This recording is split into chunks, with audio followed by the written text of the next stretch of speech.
Okay, so I come to you tonight as a fully published author. Okay, everybody's got it. It is Pain, Love, and Politics by Alex Goofy, that's me. If you want to find, I have an ebook up right now, so like a PDF file. If you go to TheFanzineWriter.com, you can go to my Instagram, any of that stuff, or just support me with the subscribe, like, whatever. Today, I wanted to come up and read a few of the poems from it. So I think I want to kind of give like a description of the book in a way, and I have to write, the about the author piece. And one of the quotes that I thought kind of felt like it got the sentiment of it, it's 3 parts. It's pain, love, and politics. And I wrote this line, pain can damage our ability to connect, but love can heal it. And I think that is kind of, in a way, the essence of the book. So I wanted to read 2 pieces from the beginning, kind of short pieces from Pain, and then one that I think I brought here at the Puffin a while ago, and we kind of had some, but I haven't read it since. So the first one is called Depression.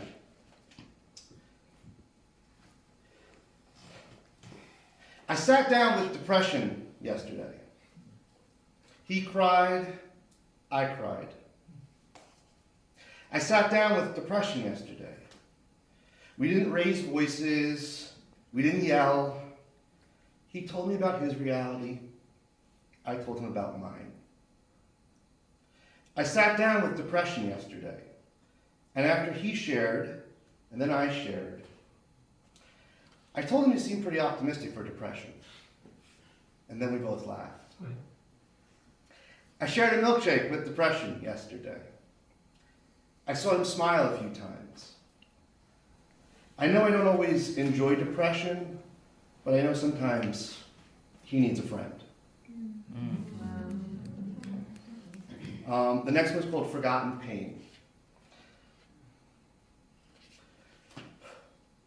And don't forget about pain.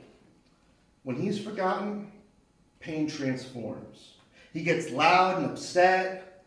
Oh man, does he get angry. He screams, shouts, and yells. He can get violent too. He's cruel, spiteful even. Just plain mean. Pain is really scary when he's forgotten. He doesn't treat anyone good, especially those he loves. In fact, pain usually treats them the worst.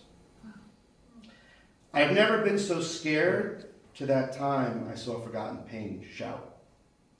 To this day, I can still remember how loud he was, how red his face got, how out of breath he was, how large he was, and how tiny all of us became. How he could be set off at any little thing. Pain gets quiet, too. When he's quiet, though, I think that's even more frightening. Wow.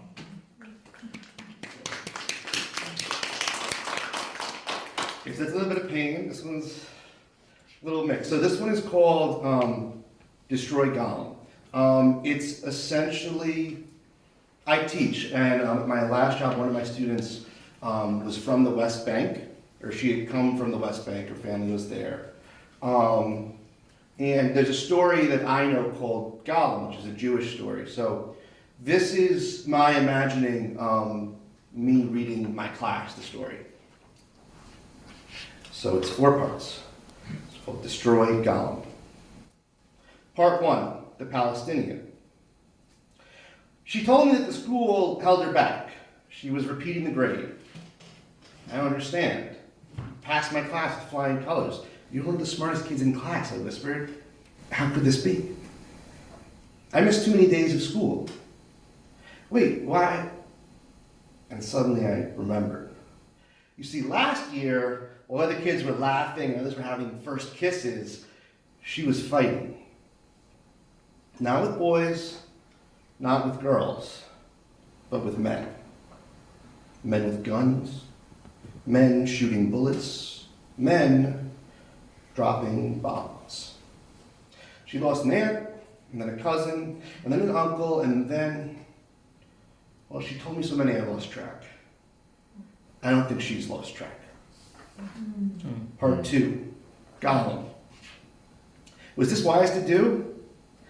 A week later, I read the story of Gollum to the class. In the town of Prague in the 1500s, a lie was being spread about the Jews, that they were mixing the blood of Christian children in the water and flour to make their matzah. The people in the ghetto, walled in their pen like animals, knew what this blood lie meant. They knew that this meant the mobs would be coming, knocking at their prison door. So one rabbi read and studied the ancient texts, and in his sleep, amongst the blood and fire, he saw a word, Gollum. He used the Jewish language to breathe life into the mass of clay.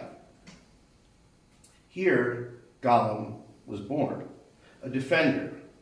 With the word Emet upon his head, he would fight to protect the Jews from the Christian mobs. When the pogrom came, the giant defended the ghetto. He held shut the gates of the ghetto. He fought back the mob, but the destruction he caused was too much. It made the rabbi shudder. Eventually, the emperor called for a meeting with the rabbi. Will you conquer this city with your giant and enslave us all? Would a people who celebrate the end of their own slavery wish to inflict slavery on others? How long will the monster live? The rabbi said, until the Jews are no longer in danger. The emperor guaranteed their safety upon one request: destroy Gollum. The rabbi agreed, but left with a threat. It will be done, but if we are threatened again, the Gollum will return stronger than before. The rabbi found the giant sitting in the cemetery, gazing at the tombstones. The rabbi asked the giant to come near. The giant refused.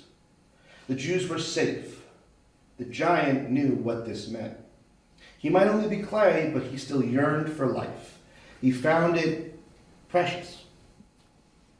The giant threatened to not obey the wise rabbi. The rabbi lashed out with his staff and erased a letter from the giant's forehead. Emet became Met. Truth became death. The Gollum was given a resting place in the synagogue, covered in books of prayer, only to awaken when the Jews became endangered once again, when the desperate need for justice is united with holy purpose. Part 3, the Jew. The girl asked me if I was Jewish. I answered yes. She looked at me. I could feel my own guilt stare back at me from her eyes. Would she hate me? I wouldn't blame her if she did. For her cousin, for her aunt, for her uncle, for the ones I couldn't remember. I knew she would. I knew she would. If I were her, I would. And then she said it. When are we getting a new Wolverine comic? She looked confused and asked, why are you laughing?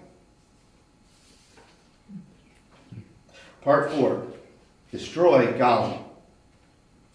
The Jews of modern day were threatened once again, the threat of all threats. They awoke Gollum, a giant, for protection. He was written by Ringelblum. He fought with them in Warsaw, but he is no longer Gollum. Emet gave him life. However, Emet has long since vanished. The word became more hidden as Gollum grew. It has vanished on the giant. The giant now has holy purpose, but no justice, never truth, just seed thing, rage. And our sacred pact, we have forgotten a world that offered us peace. It once did. It only made one request: destroy Gollum.